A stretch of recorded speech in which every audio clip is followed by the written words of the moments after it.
इनकी तस्वीर के ऊपर जूतों का हार पहनाइएगा, क्योंकि ये सियासत के लिए देखिएगा किस घटिया लेवल के ऊपर आ गए हैं। आज के औरंगाबाद शहर के अंदर कांग्रेस के और राष्ट्रवादी कांग्रेस के दलाल नेता आज सड़क के ऊपर अगर निकले तो उनको देखकर थूकना चाहिए हमें। इनकी सियासत की वजह से, इनकी घटिया सियासत की वजह से अगर सत्ता से इतना मोह था तो सत्ता को चिपके रहना था।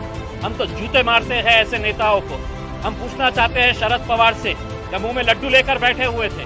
हम सोनिया गांधी से, राहुल गांधी से, अशोक चौहान से, यहाँ के मराठवाड़ा के तमाम नेताओं से हम पूछना चाहते हैं, मुंह में लड्डू लेकर बैठे थे? अब आओ औरंगाबाद में आपकी खातिर हम कैसी करेंगे जरा देखिए। तो चलिए औरंगाबाद और उस्मानाबाद को हम खेल लिया जाए करके। उद्धव ठाकरे साहब, हम आपकी इज्जत करते थे, लेकिन जब आप ऐसे फैसले करने के ऊपर आ गए हैं, जब जाने लगे थे तो जरा अच्छे से चले जाते तो ज्यादा बेहतर था। मैं औरंगाबाद की आवाम से अपील करना चाहूंगा, अब ये मामला केंद्र के सरकार के पास गया है। हम इसके जो भी रास्ते होंगे हम वो रास्ते निकालने की पूरी कोशिश करेंगे, और अगर वक्त आया तो हम सड़क के ऊपर भी आंदोलन करने की तैयारी रखते हैं।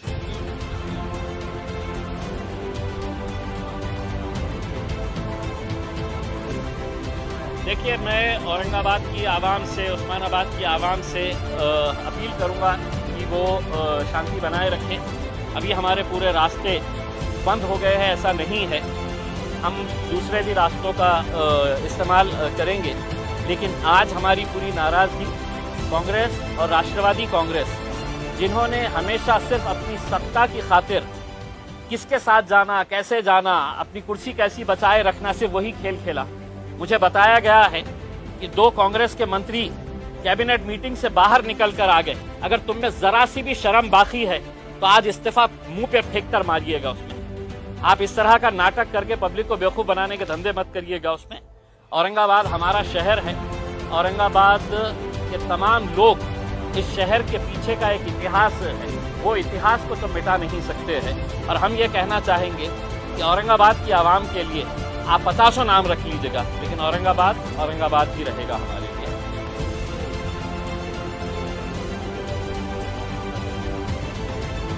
देखिए, मैंने आपको जैसा पहले बताया है कि मरता क्या ना करता। आज उनको ये मालूम है कि अब हम एक मर्तबा कांग्रेस का सहारा ले लिए, राष्ट्रवादी का सहारा ले लिए, 3 पहियों की रिक्शा बनाकर है तो हमने 2.5 साल है तो महाराष्ट्र के अंदर सफर कर लिए है।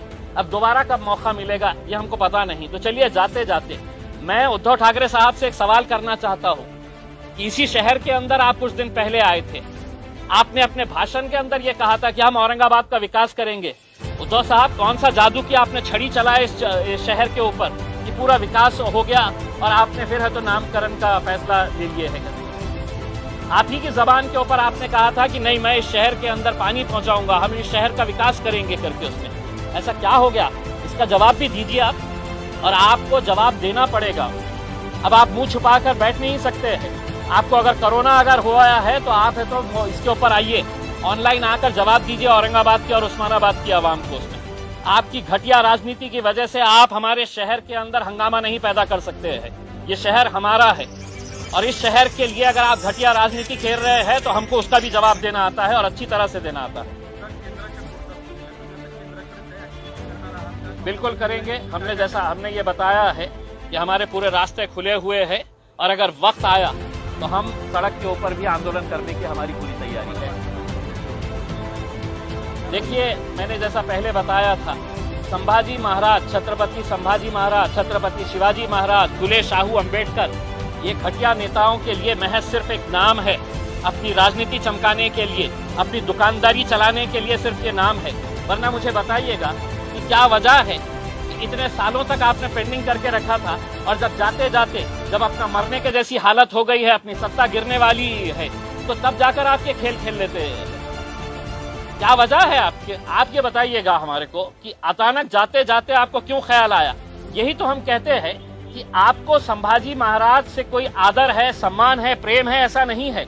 आप उनका नाम लेकर अपनी राजनीतिक दुकान चलाना चाह रहे थे। इसीलिए तो आज आपने ये फैसला अपने फायदे के लिए, अपने राजनीतिक स्वार्थ के लिए लिया है। अब केंद्र सरकार के अंदर गया है, अब केंद्र सरकार ये सोचेगी ये फैसला तो कैबिनेट में शिवसेना ने लिया है, अब इसका फायदा हमको मिलेगा या नहीं मिलेगा, तो भारतीय जनता पार्टी भी सोचेगी कि भाई हमने अगर इमीडिएट अगर इसका फैसला ले ले तो इसका क्रेडिट शिवसेना को चले जाएगा।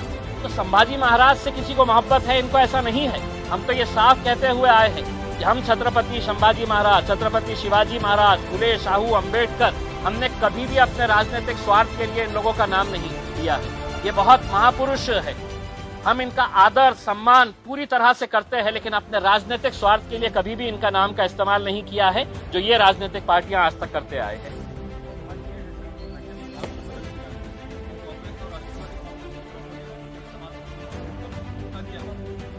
देखिए, मैं यही सवाल शरद पवार साहब से पूछना चाह रहा हूं। राष्ट्रवादी कांग्रेस के जितने भी नेता हैं, और खास तौर से मैं औरंगाबाद के उन दलाल नेताओं को कि आज रात में अगर तुम में हिम्मत है तो शहर के अंदर घूम के बताओ। राष्ट्रवादी कांग्रेस के और कांग्रेस पार्टी के जितने भी नेता हैं, मैं तुमको चुनौती दे रहा हूं कि अगर आज शहर के अंदर तुम्हारे में हिम्मत है तो आओ, निकल के बताओ। पुराने शहर के अंदर तुमको हिम्मत नहीं है, तुम निकल नहीं सकते हैं बाहर, क्योंकि कहीं ना कहीं तुमने लोगों के साथ खिलवाड़ किया है, लोगों के साथ धोखा किया है तुमने। और यही वो आएंगे कुछ महीनों के बाद, जब चुनाव होंगे तो इनको जवाब मिलने वाला है, और पब्लिक कैसा जवाब देगी आपको समझिएगा। लेकिन जब तक मैं ये कह रहा, ये जितने भी नेता हैं, इनके बड़े बड़े नेता, इनके फोटोज के ऊपर चप्पलों का हार पहनाइएगा और उसके ऊपर सोशल मीडिया के ऊपर वायरल करिएगा, क्योंकि ये इसी के लायक ही है। अब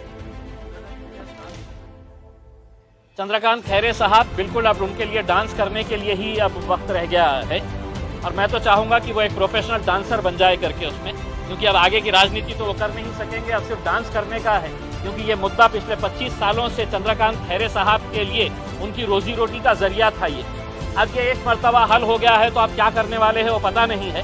तो इसलिए चंद्रकांत खैरे साहब अच्छे ठुमके लगाइएगा। अब आपको आगे इसके बाद है तो सिर्फ ठुमके ही लगाते रहना है।